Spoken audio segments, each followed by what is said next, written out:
as I look at the state stores fund, and we've kind of painted our rosy picture, but the total net position is still a little bit over $1 billion deficit. Is that accurate? Mm-hmm.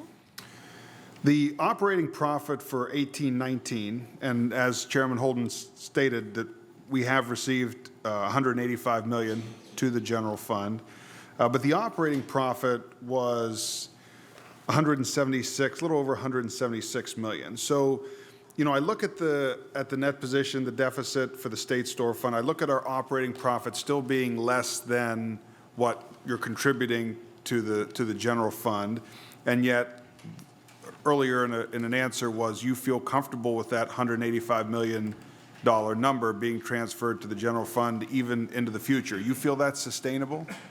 For the next 2 years, I believe it is.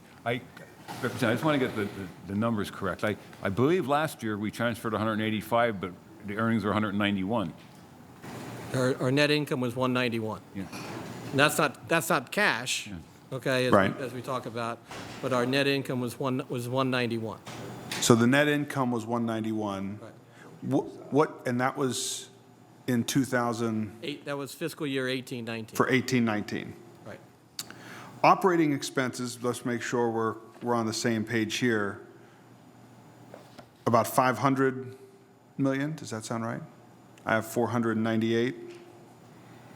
A little over. Get to that page. Yes. All right. So. Okay. Yes. Yes. So as I'm looking at this, I think that the pressure is to continue to transfer X amount to the general fund. Not all of the numbers that we're looking at are necessarily pretty in terms of some of the things, and of course, not of your making, but just have been legacy costs or things that are simply when the state tries to operate something that should perhaps be in the free market, these things are going to happen.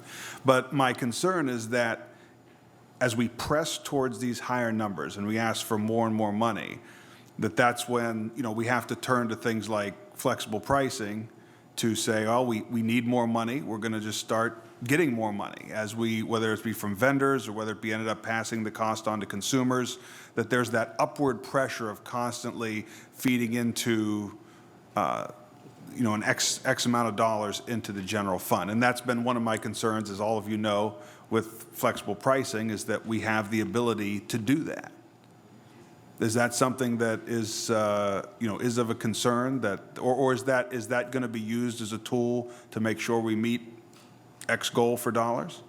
Oh, Representative, I guess we should just elaborate on flexible pricing. And I know the industry didn't like it. The game's changed, the rules changed, and, you know, we control the retail price now.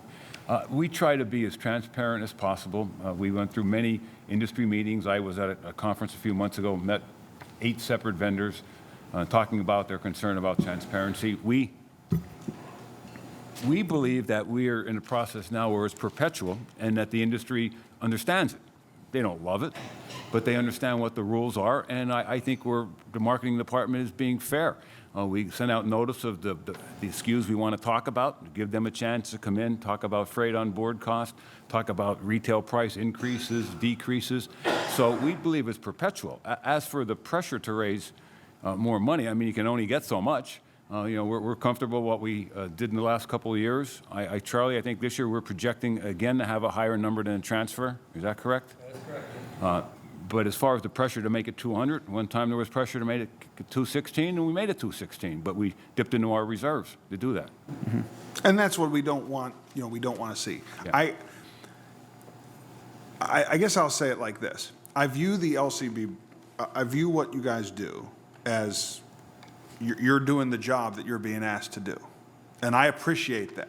I appreciate that from a public policy perspective, and I appreciate it for what you're trying to do and trying to run a business. But I think as we go back to comments that, you know, we've all heard over the years in this debate, there is still a reason why philosophically there are those of us who do not believe that this industry is operating within the free market, and that in fact it would be better for our consumers if it were. And again, that's not anything, I think we're trying to do the best we can, and we're kind of trying to piecemeal it as a legislature, since we're still in the business of trying to make it that way. And I know that that sometimes brings disruption to the market, but I think that's why, as people who are listening and wondering why, we believe still that any moves that we can make, whether it be private retailers increasing, the profitability to us through making different adjustments, is still out there, and that's why we're continuing to bring it up. Thank you, Mr. Chairman.